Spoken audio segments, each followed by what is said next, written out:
हाथों को उठाओ। पवित्र आत्मा, हम तैयार हैं आपको सुनने के लिए, आपके स्पर्श को ग्रहण करने के लिए। प्रभु यीशु मसीह के सामर्थी नाम में हम मांगते हैं। स्वागत है चर्च, स्वागत है, स्वागत है, स्वागत है यीशु मसीह की जीवित हजूरी में। आमीन।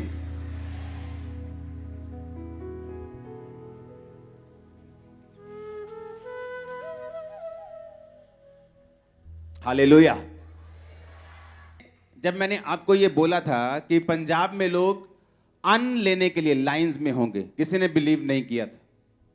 कहते पंजाब में जहां अन्न उगता है, जहां का अन्न दुनिया को खिलाता है, वहां के लोग कैसे लाइन में खड़े हो सकते हैं? सुनो मेरी बात, अपने हाथों को उठाओ। सुनो, हर बात पे आमीन बोलना जरूरी नहीं। अगले 10 साल, जो आने वाले अगले 10 साल हैं वर्ल्ड के लिए, चाहे वो दुनिया की बेस्ट कंट्री हो, चाहे वो आपकी ड्रीम कंट्री हो, परमेश्वर मुझे दिखा रहा है फूड की शॉर्टेज बेस्ट कंट्रीज में भी आपको प्रार्थना करनी है अपने हाथों को उठा के। सुनो मेरी बात, तालियां क्यों बजा रहे हो? सुनो सुनो, अगले 10 साल आपको ये बात मैं इसलिए बता रहा हूं कि जब इन्हीं वर्ड्स की तरह ये वर्ड्स भी पूरे होंगे, आपको मालूम होगा कि आप जीवित परमेश्वर की संतान हो, और आपको यह भी मालूम होगा कि ऐसा कुछ नहीं है जो पहले से बताया नहीं गया। एक भी वर्ड ऐसा नहीं है जो आपको पहले से बताया नहीं गया। आपका नाम फेसबुक पे लिखा है, आपके बच्चे कितने हैं वो भी लिखा है, लेकिन जो चीजें मैं आपको बता रहा हूं ये किसी पे नहीं लिखा। अगले 10 साल जो लीडिंग कंट्रीज हैं वहां फूड, जब लोग ऐसे ग्रोसरी स्टोर्स पे जाया करेंगे, वहां उनको जो खाने हैं वो खाली मिला करेंगे और हमेशा शॉर्टेज रहेगी, और ऐसे लोग बताया करेंगे कि अच्छा कितने परिवार में मेंबर हैं, इतने, ओके आपको इतना मिलेगा। ये जस्ट स्टार्टिंग होगी, शुरुआत होगी। जो आने वाला समय है जहां पे जब परमेश्वर ने अपनी कलीसिया को लेके जाना और जो बच जाएंगे लोग, उनको बताया जाएगा कि अगर तुमने खाना लेना है तो तुम्हें यीशु मसीह को छोड़ना पड़ेगा। ये उस चीज का जस्ट एक शुरुआत कह लो, या उसका एक एग्जाम्पल कह लो, कि जैसे आपने 100 मेज बनवाने हो और आप मिस्त्री को बोलते हो कि आके पहले मुझे बना के दिखा कि वो मेज कैसा होगा। वो मिस्त्री आके एक मेज बनाता है, वो बोलता है कि ऐसा बना सकता हूं। ये जस्ट एक मेज है, ताकि आने वाले टाइम में लोगों को मालूम होगा कि हमें तैयार रहना है। अभी आपको साल्वेशन इजी मिल रही है, आप मुक्ति प्राप्त करना चाहते हैं, आप आते हैं चर्च में, साल्वेशन ग्रहण करते हैं और चले जाते हैं। आने वाले समय में ऐसा नहीं होगा। यीशु मसीह को ग्रहण करना मतलब अपनी जान को दांव पर लगाना, राशन से दूर रहना, सोशल से दूर रहना, सरकारी चीजों से दूर है। ऐसा आने वाले समय में होगा, और ये एक सिंपल एग्जाम्पल होगी जो आने वाले अभी 10 साल में होगा। आपको क्या करना है? आने वाले 10 साल में जितने मिरेकल्स 10 साल में, आने वाले 10 साल में होंगे, पिछले 2000 साल में नहीं हुए। मैं आपको बता रहा हूं, सिर्फ 10 साल में इतने मिरेकल्स होंगे, इतने मिरेकल्स होंगे, इतने मिरेकल्स होंगे, इतने लोग सेवा के लिए उठेंगे अगले 10 साल में, आप हैरान हो जाओगे। मैं आपको सच कह रहा हूं, अगले 10 साल में इतने मिरेकल्स होंगे, इतने लोग बचेंगे, इतने लोग सेव होंगे। जो ढीठ सोल्स हैं, जो ढीठ प्रजातियां हैं, अगले 10 साल जो इस धरती पे होने वाला है, वो भी परमेश्वर के सामने घुटने टेक देंगे। आप बोलोगे ऐसा क्यों हुआ? आप बोलोगे ऐसा क्यों होगा?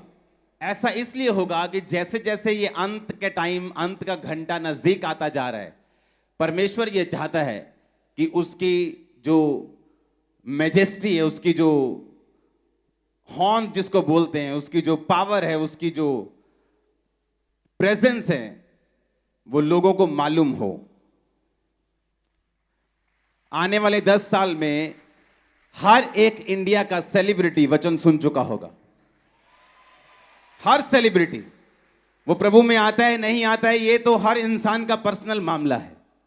आने वाले 10 साल में हर एक सेलिब्रिटी वर्ड सुन चुका होगा, यीशु मसीह को जानता होगा, मिरेकल जानता होगा, पावर जानता होगा, वर्ड जानता होगा। बाकी उसका डिसीजन है वो क्या करता है। आने वाले 10 साल ऐसे मार्वलस होने वाले हैं। जो लोग पवित्रताई में होंगे, जो लोग सेवा करते होंगे, जो लोग परमेश्वर में बड़े और पूरे होंगे, वो चमकना अब छोटा होगा। वो ऐसे मारेंगे लिश्कारा, आंखें बंद कर देंगे लोगों की। आने वाले 10 साल मैं सिर्फ 10 साल की आपको प्रोफेटिक वर्ड दे रहा हूं। जस्ट 10 ईयर, आने वाले 10 साल। हालेलुया। अपने हाथों को उठाओ। शॉर्टेज अच्छी चीज नहीं, लेकिन यह होगा, पवित्र आत्मा कहता है, देशों के साथ। 1-2 देश नहीं, बहुत देशों के साथ फाइट करेंगे, बल्कि देश खाने के लिए। आपको हाथों को उठाना है कि परमेश्वर तेरे लोगों को तू बचा, देशों को बुद्धि दे। इन समयों में तेरा सुसमाचार तेजी से फैले। मांगो अपने हाथों को उठा के थैंक यू जीसस बोलते हुए।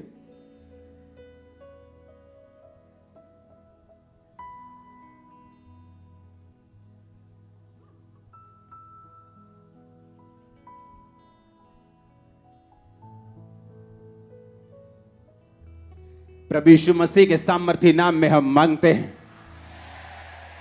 अपनी सीट को ग्रहण करो, अपनी बाइबल को उठाओ, अपने होंठों को खोलो, बिना आवाज किए बोलो, परमेश्वर यह वचन मेरे लिए है। अपनी आंखों को बंद करके बाइबल को उठाओ। अगर नहीं है तो आंखों को बंद करके अपने हाथों को उठा के प्रार्थना करो।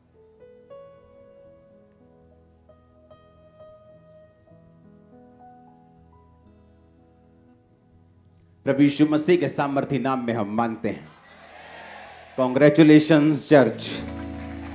आज के दिन भी आपका यहां उपस्थित होना, वो बात अलग है। भवन तैयार हो चुका है, अब हम चले जाएंगे, पर ब्रांचेस अभी भी वैसे ही होंगी। तो वो वही एक्सपीरियंस करेंगी जो हमने इतने साल किया है। हालेलुया। और ये अच्छा एक्सपीरियंस, हाँ, और ये अच्छा एक्सपीरियंस। लोग कंप्लेंट करते हैं, हम लोगों को बसेस भेजते हैं, हम उनको एसी हॉल देते हैं, उनको हीटिंग हॉल देते हैं, फिर भी वो चर्च में आते नहीं। हम आपको कुछ भी नहीं दे रहे, फिर भी आप चर्च में मौजूद हैं। पता है क्यों? सुनो, वो मिरेकल जिसकी आप वेट कर रहे हो, वो इम्पॉसिबल काम पॉसिबल होगा आज यीशु मसीह के नाम में आपकी लाइफ में। वो अनॉइंटिंग आपके लाइफ पे हिट करेगी आज, और आप सेम वापिस नहीं जा रहे हो। हर वो चीज जो शैतान ने पकड़ी आपकी लाइफ से, छोड़ दे अभी और आउट हो आपकी लाइफ से। हालेलुया। अपनी लाइफ की बिगेस्ट टेस्टिमनी को देने के लिए तैयार हो जाओ। आमीन, आमीन। बिगेस्ट टेस्टिमनी को देने के लिए तैयार हो जाओ। वो स्पर्श जिसका आप इंतजार कर रहे हो, मैंने कहा वो मिल चुका है, आपको देने के लिए टेस्टिमनी तैयार हो जाओ। हालेलुया। अगले 10 साल हमें तैयारी करनी है। अगले 10 साल में अगर आप खड़े रहे और सेकंड आप परमेश्वर की सेवकाई में रहे, हाँ, जितना भी हो सके। एक पास्टर की तरह तो हर कोई सेवा नहीं कर सकता, लेकिन अगले 10 साल अगर आप उस चीज में रहे, मैंने कहा चमकना छोटी बात है, आप लिश्कारा मारेंगे जबरदस्त। ये जो आप आज देख रहे हो, ये मैंने 15 साल पहले प्रोफेटिक वर्ड दिया था, जो आज आप अपनी आंखों से देख रहे हो। अगर आज आप यहां बैठे हो तो लाखों लोग टीवी पे बैठे मुझे देखने के लिए। मैंने कहा था कि लोग टीवी पर मीटिंग को अटेंड करें, तब पता नहीं था कैसे होगा, इंटरनेट नहीं था तब, विश्वास की प्रोफेसी नहीं थी कि आने वाले समय में ऐसा होगा, तो मैं विश्वास से एक प्रोफेसी करूं। वो एक रियल प्रोफेटिक वर्ड था, बिना टेक्नोलॉजी का सहारा लिए मालूम हुए कि क्या होगा। आने वाले 10 साल में अगर आपने अपने आप को और अपने परिवार को, अपनी लाइफ को, अपने फाइनेंस को डेडिकेट कर दिया परमेश्वर के लिए, इम्पॉसिबल होगा आपको हराना, आपका टूटना, आपका गिरना, झड़ना। अभी लोग आपके साथ अपनी लाइफ को मैं आपको प्रोफेटिक मैसेज दे रहा हूं आज। अभी तो लोग, अन्य जाति लोग आपके साथ अपनी लाइफ को कंपेयर करते हैं, बोलते हैं अच्छा आपके पास तो ये, अच्छा हाँ हमारे पास भी है, थोड़ा ठीक ठीक है, अच्छा आपके पास ओ ये। पर आने वाले समय में आपकी ब्लेसिंग्स कंपेयर नहीं होगी उनसे। आपकी ब्लेसिंग जस्ट माउथ शट कर देगी लोगों को। मैं सच कह रहा हूं, मैं आपको सच कह रहा हूं। वो ब्लेसिंग जो मूसा ने अजगर बनाया लाठी को, कहते हम भी बना सकते हैं, उन्होंने भी बना दिया। मूसा का अजगर उनके अजगर को खा गया। उन्होंने कहा मूसा ने कहा पानी को लहू बना सकता हूं, बना दिया, उन्होंने भी बना दिया। लेकिन एक टाइम आया जब वो मूसा को कॉपी नहीं कर सके। कहते ये तो परमेश्वर के हाथ का काम है, इसे हम कॉपी नहीं कर सकते। वो टाइम आपकी लाइफ में आ रहा है, आपकी ब्लेसिंग्स कॉपी नहीं होगी, आपकी ब्लेसिंग्स मुंह बंद रखेंगे लोगों का। ओ आमीन हो चाहिए, बरकत तुम्हारी है चर्च। हालेलुया। आने वाले 10 सालों में शैतान अपने जो वेपन्स हैं उनको बढ़ाएगा, उसके हथियारों को वो बढ़ाएगा। जिन चीजों में कभी लोग बिगड़े नहीं, उनमें भी बिगड़ते हुए आपको बच्चे नजर आएंगे। नए नए ड्रग्स, नए नए नशे, नई नई चीजें, नए नए सिस्टम, व्यभिचार एक अलग मोड में, एक अलग लेवल पे आपको नजर आएगा। लेकिन ये अगले 10 साल अगर आपने डेडिकेट कर दिए, अगले 10 साल अगर आपने अपना ध्यान परमेश्वर की ओर रख लिया, अगले 10 साल अगर आपने परमेश्वर को पूरा डेडिकेट कर दिए, दैट्स इट। वो आपके 10 साल आपके वंशों तक नजर आएंगे, वंशों तक, जनरेशंस तक। आप चाहते हैं मैं आपको प्रोफेटिक मैसेज दूं? हाँ, आप चाहते हैं कि परमेश्वर की आवाज को हम सुने और समझें। अगले 10 साल गोल्डन ईयर्स हैं हमारे लिए। आपको जस्ट वो करना है जो बाइबल कहती है। अगर बाइबल कहती है कि तू अगर मेरी सेवा करेगा तो मेरा पिता तेरा आदर करेगा, तो सेवा किसके लिए है? क्या परमेश्वर लालची है सेवा का? क्या वो हमारे लिए है? इसको मैं वचन से साबित करूंगा। एस्तर की पुस्तक 4 बाब उसकी 1 से 16 आयत। उसमें लिखा, जब मोर्दके ने जान लिया कि क्या क्या किया गया है, तब मोर्दके वस्त्र फाड़ टाट पहन राख डाल नगर के मध्य जाकर ऊंचे और दुख भरे शब्द से चिल्लाने लगा। जब मोर्दके को मालूम हुआ कि मेरी सारी जाति को हामान नष्ट कर देगा राजा की आज्ञा पाकर, तो बाइबल कहती वो चिल्लाने लगा, रोने लगा, टाट पहन लिया।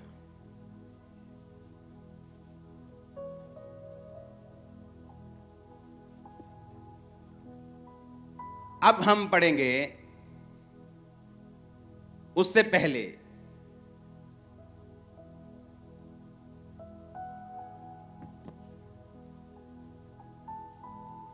ये स्टोरी को समझना जरूरी है। 5 आयत में लिखा, तब एस्तर ने राजा के खोजों में से एक को, जिसे राजा ने उसके पास रहने को ठहराया था, बुलाकर आज्ञा दी कि मोर्दके के पास जाकर मालूम करे कि क्या बात है।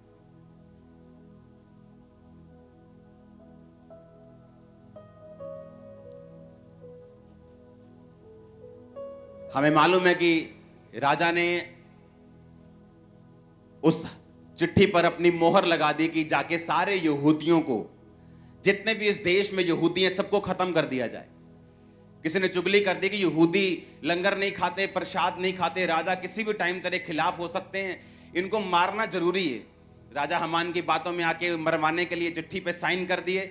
जब चिट्ठी पे साइन हुए तो मोर्दके, जो एक वफादार सिपाही था राजा का, वो यहूदी था और वो रोने लगा और टाट पहन लिया। जब रानी को मालूम हुआ तो रानी ने कहा, तू क्यों रो रहे है? तो उसने बताया कि इस तरह की आज्ञा राजा ने दी है। 8 आयत में लिखा, फिर यहूदियों का विनाश करने की जो आज्ञा शूशन में दी गई थी उसकी एक नकल भी उसने हताक के हाथ में एस्तर को दिखाने के लिए दी और सब हाल बताने और आज्ञा देने को कहा कि भीतर राजा के पास जाकर अपने लोगों के लिए विनती कर। तब हताक ने एस्तर के पास जाकर मोर्दके की ये बातें सुनाई।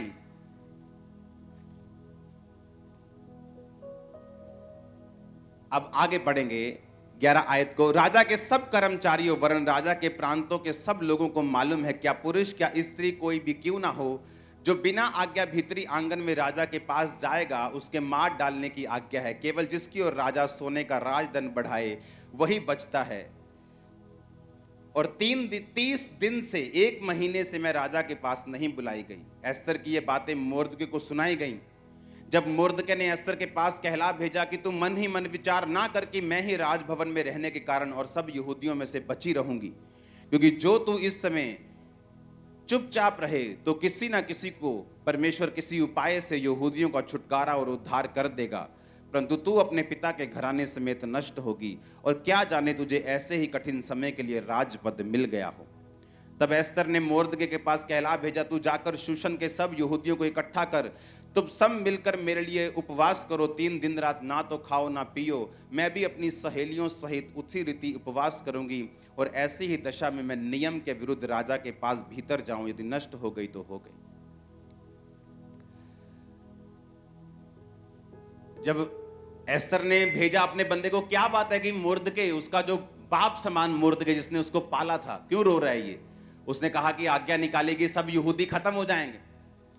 उसने कहा तू जाके राजा को बोल, राजा से विनती कर, तू रानी है, राजा तेरी बात को सुनेगा। उसने कहा मैं 30 दिन से राजा के पास नहीं बुलाई गई हूं, क्योंकि जब राजभवन में जाते हैं, जब कोई बंदा प्रवेश करता है, जो अगर राजा ऐसे राजदंड बढ़ाता था इस तरह से, तो वही बंदा अंदर आ सकता था।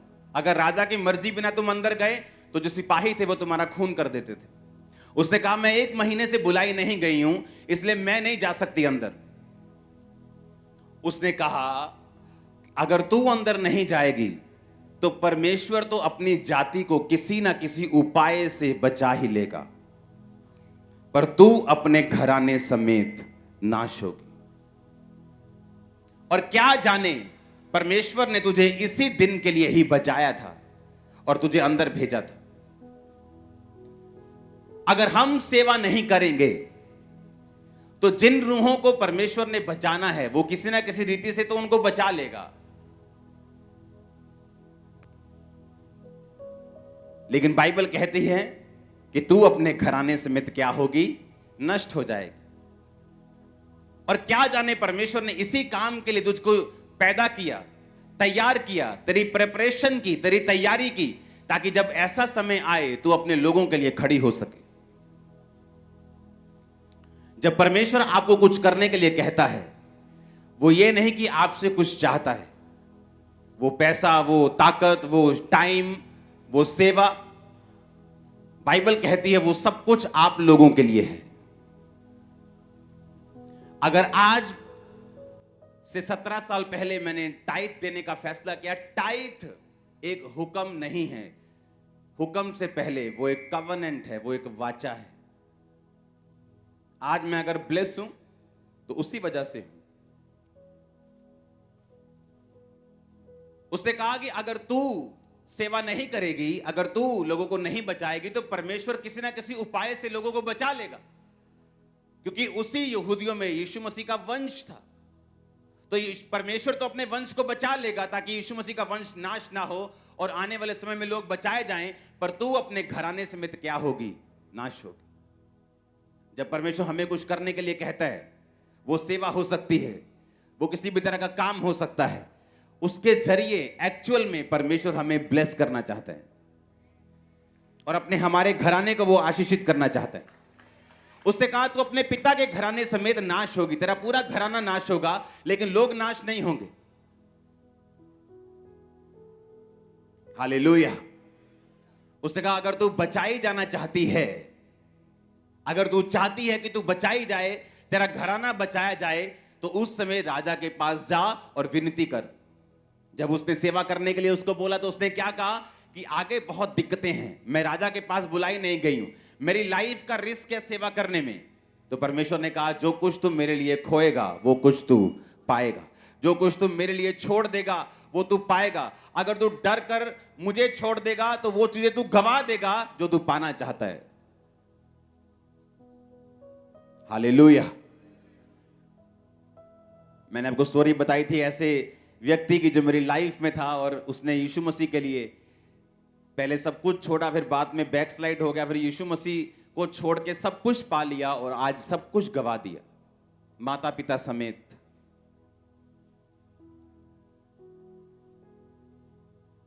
अगर परमेश्वर हमें कुछ करने के लिए कहता है तो एक्चुअल में वो हमें सेव कर रहा है, हमें बचा रहा है। आपके परिवार को सेव कर रहा है, आपके परिवार को बचा रहा है। आमीन ऊंचा चाहिए। अपने हाथों को उठाकर बोलो परमेश्वर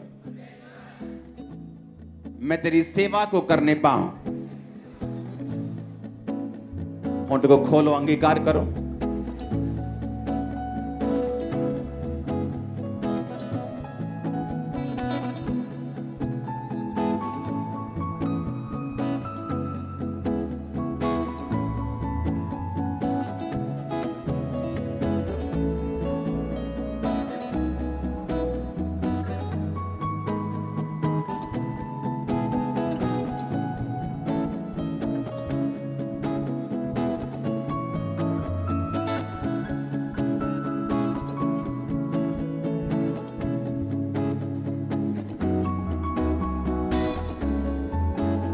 आमीन।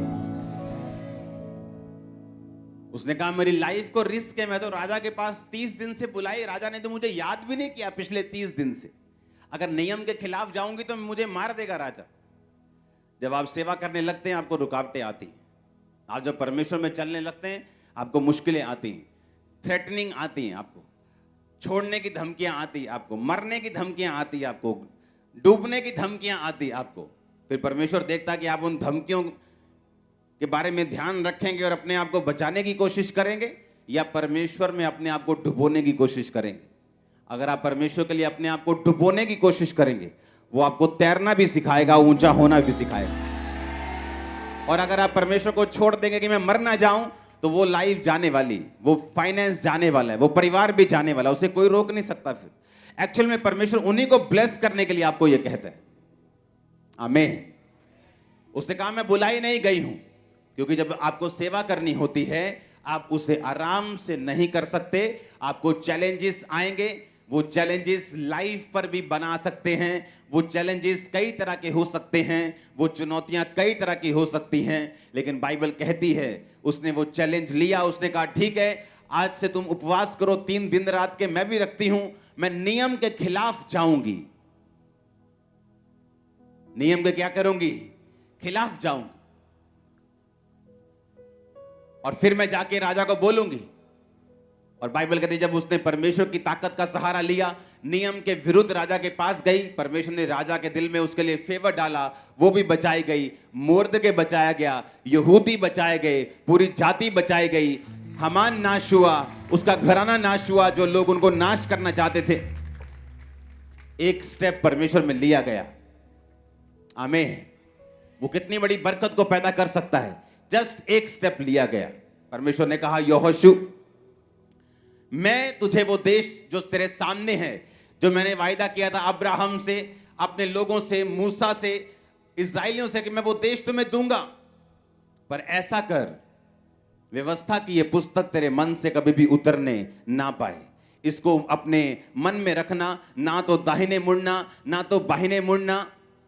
आप जानते हैं इस्राएलियों की जो सफलता थी वो यहोशू के व्यक्तिगत संबंध के ऊपर, जो उसका परमेश्वर के साथ था, उस पर निर्भर करती थी। कितनी गहरी बात है।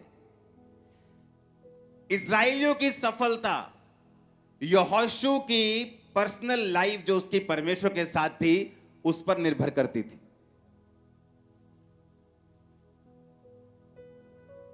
और लोग बोलते किसी भी चर्च में चले जाओ कोई फर्क नहीं।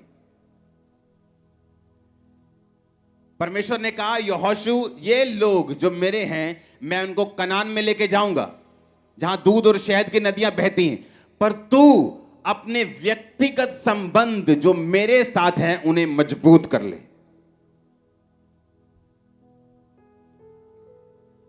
और तू मेरे साथ अपने संबंध को मजबूत कर, ना तो दाहिने मुड़ना ना बाहिने मुड़ना।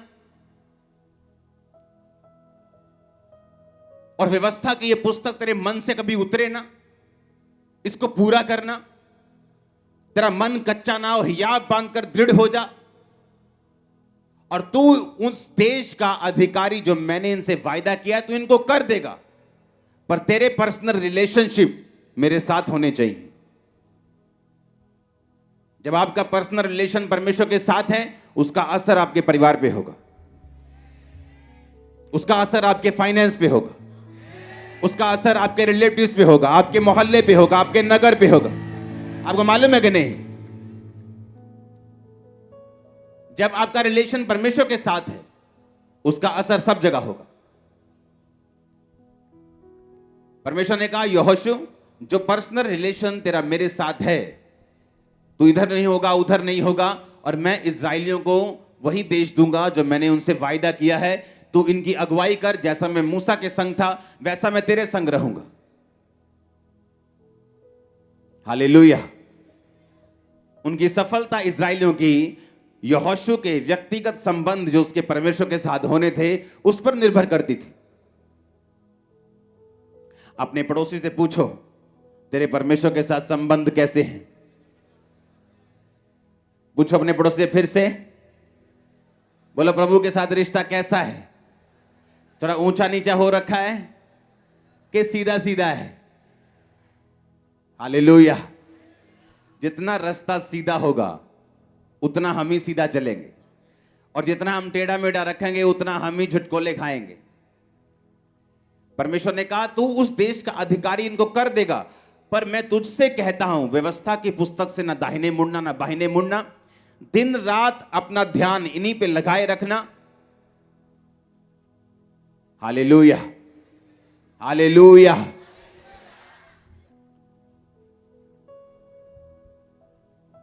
जब आप टेस्टिमनीज को देखते हैं, बड़ी बड़ी टेस्टिमनीज को हम देखते हैं, मुझे आज भी याद है छत्तीसगढ़ क्रूसेड पे जब हम गए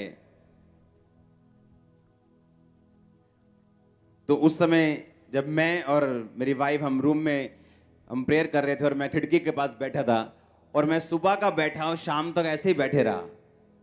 वो देख रही है यार ये बंदा उठता ही नहीं प्रेयर। वो सिंगल रूम था ना, तभी बाहर गए थे, तो वैसे तो मैं अपने प्रेयर रूम में होता हूं। सुबह से लेके शाम तक जब प्रेयर हुई,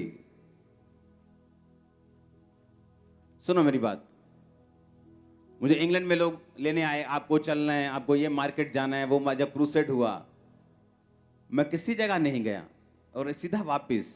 बोलते यार ये कैसी लाइफ है। लेकिन जब लोग मिरेकल्स को देखते हैं, कामों को देखते हैं, उन्हें मालूम होता है कि जो अगुए की लाइफ है वो आम लोगों की जैसे नहीं है। अगर वो वैसी ही लाइफ जिएंगे जो आम लोग जी रहे हैं, तो उनकी लाइफ में फिर रिजल्ट भी वैसा ही होगा जैसा आम लोगों की लाइफ में। अगर आपने बड़ा स्टैंड लिया परमेश्वर के लिए तो फल बड़ा है, आपने थोड़ा लिया तो फल थोड़ा है। आपने ज्यादा गुड़ डाला तो चाय मीठी है, नहीं डाला तो फीकी है, तो सीधी बात है। हालेलुया। और जब क्रूसेड पे शाम को लोग टेस्टिमनीज दे रहे थे कि मैं पागल था, किसी को रेबीज थी, किसी को कुत्ते की तरह भौंकते थे, बच्चा ऐसा था, रेबीज थी, वो हील हुआ, डिलीवरेंस हुई, हीलिंग हुई, ब्लाइंड ये वो सब, व्हील चेयर्स। तब हमें मालूम होता है कि हमें वो प्राइस पे करना है जो हम देखना चाहते हैं अपनी आंखों से, अपने परिवार को, अपनी फैमिली को, अपने बच्चों को ब्लेस होते हुए, अपने परिवार को कर्ज से निकलते हुए। किसी के जीवन में कर्ज है मौत का, परिवारों में मौत होती जा रही, फाइनेंशियल ट्रबल का कि जितना मर्जी कर लो फाइनेंस में कभी ब्लेसिंग नहीं। इन कर्सेस से आपको एक ही चीज आजाद कर सकती है, आपका स्टैंड, आपका व्यक्तिगत संबंध परमेश्वर के साथ जो आपको रखना होगा। परमेश्वर ने कहा वो सारे देश में तुम्हें देने के लिए तैयार हूं, वो सारे वायदे में पूरा करने के लिए तैयार हूं, पर तू मेरी व्यवस्था से कभी भी इधर उधर मत होना और दिन रात इस पर ध्यान देना। इस तेरे मुंह से निकला करें, अपने मन से इन्हें उतरने मत देना। दिन रात इन्हें बोलना, हियाब बांधना यानी दृढ़ होना, यानी कि तुम हिलना मत, डरना मत, घबराना मत। मुसीबतें परीक्षाएं आएंगी लेकिन तुम इधर उधर मत होना। वो सब देश, सब वायदे जो मैंने तुमसे किए हैं मैं तुमको दे दूंगा। अपने व्यक्तिगत संबंधों को मेरे साथ पूरा रखना। आमीन। हमें लगता है हमारी वाइफ प्रार्थना कर रही है, हमें जरूरत नहीं प्रेयर की। मैं तो बिजी हूं, मैं तो जी कंस्ट्रक्शन का काम करता हूं, दिन रात वहीं रहता हूं, पर मेरी वाइफ प्रार्थना करती है। मैं आपको पहले बता चुका हूं कि जेंट्स की प्रार्थना लेडीज से ज्यादा होनी चाहिए घर में, क्योंकि परमेश्वर ने आपको अगुआ ठहराया। जब अगुवाई अंधा है तो घर कहां जाएगा? अगर अगुवाई अंधा है तो बाइबल कहती है अंधा अंधे को रास्ता नहीं दिखा सकता, दोनों गड्ढे में गिरेंगे। वाइफ प्रार्थना करेगी वो घर को संभाल पाएगी। वाइफ प्रार्थना करेगी ऐसी चीजों को देख पाएगी जो सही नहीं, उसके बच्चों में, उसके पति के, उसके फाइनेंस के, उसके घर में, उन चीजों को वो ठीक कर पाएगी। हस्बैंड प्रार्थना करेगा, परमेश्वर उसकी अगुवाई करेगा आगे बढ़ने में, ग्रो करने में, वो चीजें हासिल करने में जिसके लिए परमेश्वर ने उसे बुलाया है। अगर हम बोलते हैं हम तो जेंट्स हैं, मैं तो जब ये चर्च शुरू होने से पहले जब मीटिंग्स देखता था तो जेंट्स लोग वर्शिप में तालियां तक नहीं बजाते थे, ऐसे बैठते थे सामने सामने अनॉइंटेड वर्शिपर पूरा जोर लगा रहा है और पूरा आगे गड्डी पई है पंजाबी के अंदर और बंदे देख रहे हैं। हाँ हाँ बहुत वधिया, एक कदी गजल होर सुनाओ। लेकिन अगर आप अब देखेंगे वर्शिप करते हैं पंजाब में, सब एक समान, लेडीज जेंट सब झूम के नाच के, हालेलुया। परमेश्वर ने कहा तेरे व्यक्तिगत संबंध मेरे साथ कैसे, और यही डिपेंड करता है कि तू उन वायदों को पूरा ले पाएगा कि नहीं जो मैंने तेरे साथ किए हैं। वो सारे वायदे मैं तेरी लाइफ में पूरा करूंगा जो इम्पॉसिबल है, वो तेरे परिवार का हो, तेरे फ्यूचर का हो, तेरी लाइफ का हो, तेरे कैरियर का हो, तेरे फाइनेंस का हो, पर तेरे मेरे साथ व्यक्तिगत संबंध कैसे हैं। हालेलुया। या तो आप परमेश्वर को अपना प्रथम स्थान दे दो, या सिगरेट को दे दो, या टीवी को दे दो, या शराब को दे दो, या तंबाकू को दे दो, या व्यभिचार को दे दो, या फेसबुक को दे दो, या परमेश्वर को दे दो, तो या यूट्यूब को दे दो, या सारा दिन मोबाइल में लगे रहो, या परमेश्वर के साथ बातें करने में लगे रहो। जितना हम परमेश्वर के करीब जाएंगे उतना वो हमारे लिए हेवन ओपन कर देगा। जितना हम परमेश्वर के करीब जाएंगे उतना हमारी आईज ओपन होंगी और वो देख पाएंगे जो पहले देख नहीं पा रहे थे। एक व्यक्ति आज स्पिरिचुअल हो सकता है और कल शरीर में हो सकता है, अभी स्पिरिचुअल हो सकता है, 1 घंटे बाद वो शरीर में भी हो सकता है। ये फाइट है जिसे हमने लड़ना है। आमीन। इस फाइट को लड़ना है और जीतना है। अपने लिए जीतना है, परिवार के लिए जीतना है, देश के लिए जीतना है। अगर हम ब्लेस होंगे तो सब ब्लेस होंगे। अगर आप ब्लेस होंगे तो हमारा घराना बचाया जाएगा। तू बच, तेरा घराना बचाया जाएगा। परमेश्वर ने कहा, उसने कहा अगर तू परमेश्वर के लिए कुछ नहीं करेगी तो तू अपने घराने समेत नाश हो जाएगी, लेकिन परमेश्वर किसी तरीके से अपनी जाति को बचा लेगा, लेकिन तेरा कुछ नहीं होगा।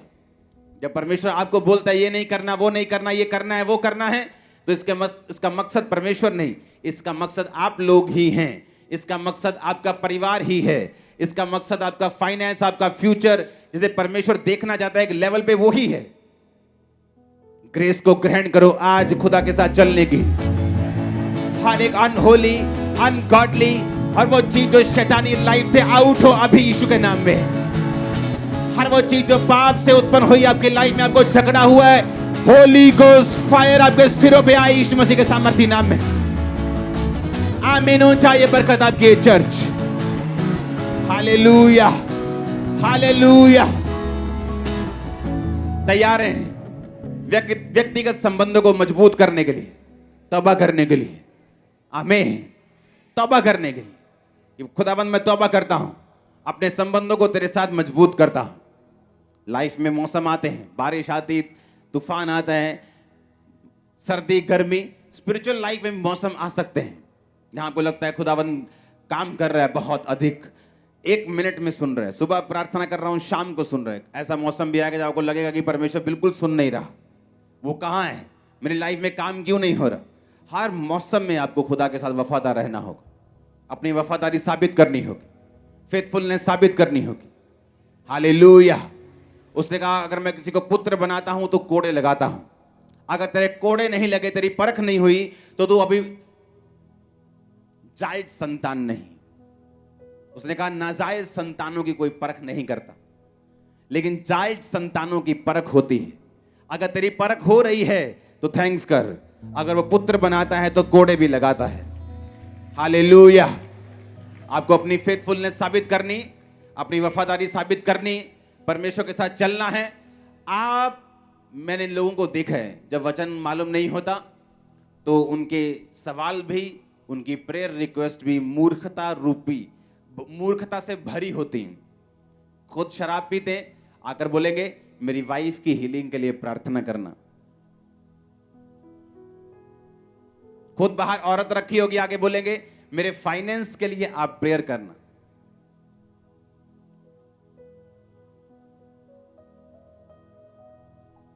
ऐसे लोग मैंने देखे हैं खुदा की सेवा में। व्यभिचार किया, बीमार हो गए, आगे बोलेंगे मुझे थायराइड है, मेरे लिए प्रेयर करना।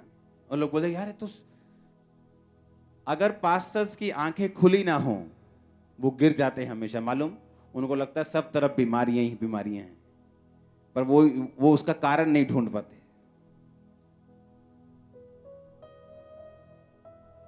मैं ऐसे लोगों को जानता हूं, मैंने निकाले हैं चर्च से। पहले व्यभिचार किया, उसके बाद हमें प्रॉब्लम है। मैं कभी भी टीम मेंबर्स के लिए ऐसे प्रार्थना नहीं करता हूं। मुझे मालूम है तुम हीलिंग अनॉइंटिंग के नीचे हो, अगर ग्रेस तुम्हारे ऊपर होगी वो नजर आ जाएगी।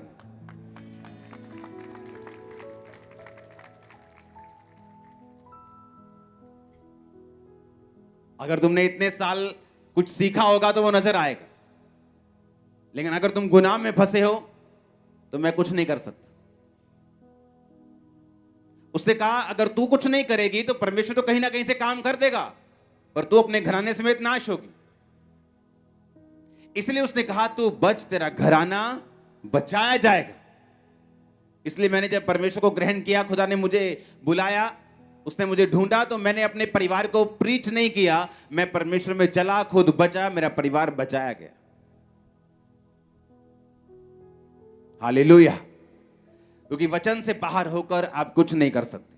अगर उसने कहा तू बच, तेरा घराना बचाया जाएगा, तेरा फाइनेंस बचाया जाएगा, तेरे बच्चे बचाए जाएंगे, माता पिता बचाए जाएंगे, तेरा सारा हाउस होल्ड, उसमें फाइनेंस भी आता है, उसमें सेहत भी आती है, उसमें परिवार भी आता है, वाइफ भी आती है, हस्बैंड भी आता है, सब आते हैं, वो बचाए जाएंगे अगर तू बचाया जाएगा तो। उसने इसलिए आपको बनाया था कि आप उसके साथ संबंध को स्थापित कर सकें। Hallelujah, hallelujah. आने वाले समय में, आने वाले कुछ हफ्तों में इस अनॉइंटिंग को हम और गर्म होता हुआ देखेंगे। अभी वो टाइम आ चुका है, वो टाइम आ चुका है। अपने हाथों को उठाओ। Thank you Jesus. हमारे YouTube चैनल को सब्सक्राइब करें ताकि आप परमेश्वर के गहरे भेदों को जान सकें कि कैसे आप परमेश्वर में बढ़ सकते हैं, कैसे आप दुष्ट आत्माओं से, नशों से, बीमारियों से और वंशों के श्रापों से आजाद हो सकते हैं।